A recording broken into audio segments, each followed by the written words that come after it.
வணக்கம், நான் உங்கள் Aathira. Welcome to Aathira audio books. ராதையை கண்டு கொண்ட கண்ணன் சீசன் 3 சாப்டர் 55 என்ன நடந்ததுன்னு பார்க்கலாமா? மம்மி, நீங்கள் எல்லோரும் எதுக்கு இங்கே வந்திருக்கீங்கன்னு சொல்லவே இல்லையே என கேட்டாள் ராதிஷா. நான் உன்னை ரொம்ப மிஸ் பண்ணேன் பேபி, அவ்வளவுதான் என்றாள் ராதா சிரித்துக்கொண்டே. ஓ, ஸோ ஸ்வீட் மம்மி, எப்போவுமே நீங்கள் என்னை ரொம்பவே லவ் பண்ணுறீங்கன்னு எனக்கு தெரியும் என்றாள் ராதிஷா. தாய்க்கும் மகளுக்கும் பின்னே நடந்து வந்து கொண்டிருந்த கிருஷ்ணன், அப்போ நான் என கேட்டான். இதை கேட்ட மாத்திரத்தில் பின் திரும்பிய ராதிஷா, டேடி, நீங்களும் தான் என்னை ரொம்ப லவ் பண்ணுறீங்க என்றாள். பதில் சொல்லி கொண்டிருந்த அதே நேரம் அவளது தாயின் கையை மெதுவாக எடுத்து கிருஷ்ணனின் கையில் கொடுத்தாள். ராது என்ற அதே கவர்ச்சியான மயக்க குரலில் கிருஷ்ணன் நேராக ராதாவின் கண்களை சந்திக்க, ராதாவோ கைகளை அவனிடமிருந்து விடுவித்து கொண்டு இரு கைகளையும் தட்டி கொண்டவாறே கிருஷ்ணனை நேராக பார்த்தாள்.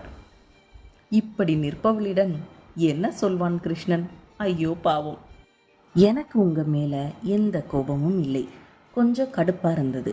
நான் உங்களுக்கு சப்போர்ட் பண்ணாமல் இருக்க மாதிரி இருக்குது. உங்களோட சுமையை நானும் கொஞ்சம் ஷேர் பண்ணிக்க நினைக்கிறேன், அவ்வளவுதான் என்றாள் ராதா. எனக்கு தெரியும் என்றான் கிருஷ்ணன்.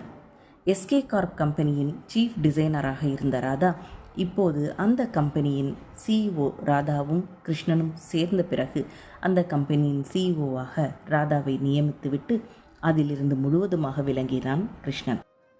என்றாவது ஒரு நாள் கிருஷ்ணன், இதற்கு மேல் என்னால் எந்த வேலையும் செய்ய முடியாது, போதும் என்ற முடிவுக்கு வந்தால் கூட 7 தலைமுறைக்கும் உட்கார்ந்து சாப்பிடும் அளவு சொத்து இருந்தது.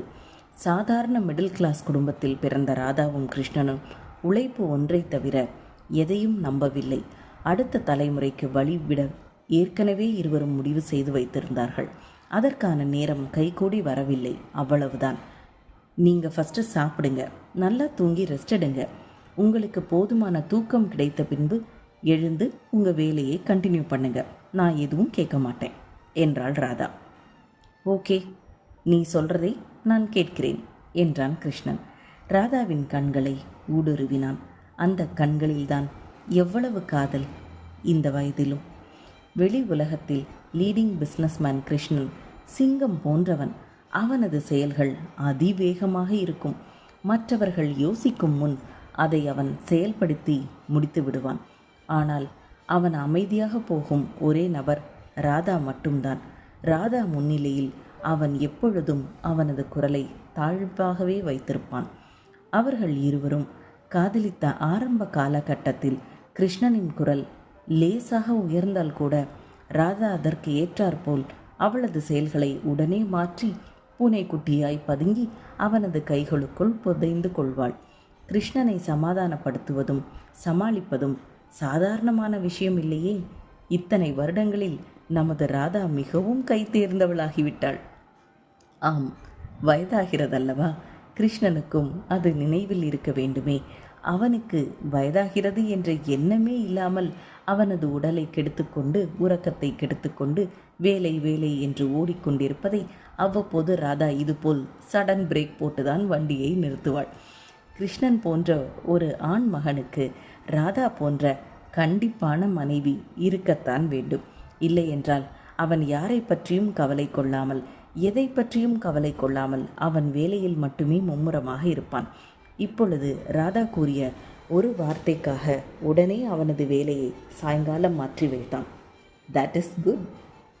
அதே நேரம் கிருஷ்ணனும் குடும்பமா வேலையா என்று வந்துவிட்டால் குடும்பத்திற்கு தான் எப்பொழுதும் முதலில் நேரம் ஒதுக்குவான். ராதாவும் இப்பொழுது என்ன சொல்லிவிட்டாள்? சாப்பிட்டு விட்டு உறங்கத்தானே சொன்னாள். அதோடு ராதிஷாவை பார்க்காமல் இத்தனை நாள் அவன் தள்ளி இருந்தது அவனுக்கே ஒரு மாதிரியாக இருந்ததனால்தான் திடீரென்று நேற்று இரவு முடிவெடுத்து கிளம்பினார்கள். அந்த குடும்பத்தின் பொக்கிஷமான ராதிஷாவை வேறு ஒருவரின் வீட்டில் பல காலம் தங்கவிடக்கூடாது என்ற முடிவுடன் தான் கிருஷ்ணன் சென்னையிலிருந்து கிளம்பி வந்தான். ராதா குட்டி, நீ ரொம்ப வெயிட் குறைஞ்சிட்ட போல என கேட்டாள் ராதா.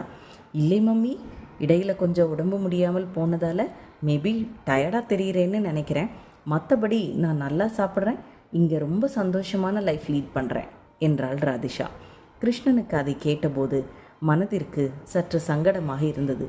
ராதேஷா இல்லாமல் அவனது வீடு வீடாகவே இல்லை. அவளுடன் இருப்பதற்காகவே அவர்கள் மூவரும் கிளம்பி ஷில்லாங் வந்தார்கள்.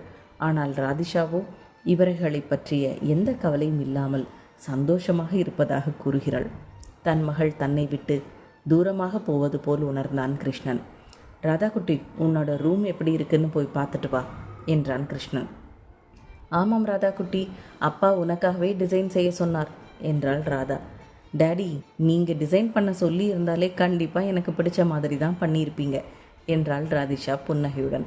கிச்சனிலிருந்து வாசம் மூக்கை துளைக்க ராதிஷாவிற்கு வயிறு பிசைந்தது. மம்மி, சாப்பிடலாமா? ரொம்ப பசிக்குது என்றாள் ராதிஷா. சாப்பிடலாம் பேபி, ஒரு 15 நிமிஷம், சர்வேஷ் வந்துடுவான் என்றாள் ராதா. சர்வேஷ்! அவனது பெயரை கேட்ட மாத்திரத்தில் அவளது முகம் மாறியது. அவன் வேறு இங்கு வருகிறானா? அவளது தாய் தந்தையிடம் அவர்கள் இருவருக்கும் இடையில் நடந்ததை பற்றி ஏற்கனவே ஏதாவது சொல்லியிருக்கிறானா என்பது ராதிஷாவிற்கு தெரியவில்லை. இருவருடைய சந்திப்பு என்ன நடக்கப் போகிறதோ? ஏற்கனவே கிருஷ்ணன் ராதிஷாவை வீட்டுக்கு கூட்டிகிட்டு வந்துட்டான். இது கியாஷுக்கு இன்னும் விஷயம் தெரியுமா தெரியாதான்னு தெரியல. இது 2 பேரையும் பிரிக்கிறதுக்கான ஏற்பாடா, இல்லை 2 பேரும் இதை மீறி சேருவாங்களா? நீங்கள் என்ன நினைக்கிறீங்கன்னு எனக்கு கமெண்ட் பண்ணுங்கள். இந்த லவ் ஸ்டோரியில் அடுத்து என்ன நடக்குதுன்னு நெக்ஸ்ட் எபிசோடில் பார்க்கலாம். Bye viewers.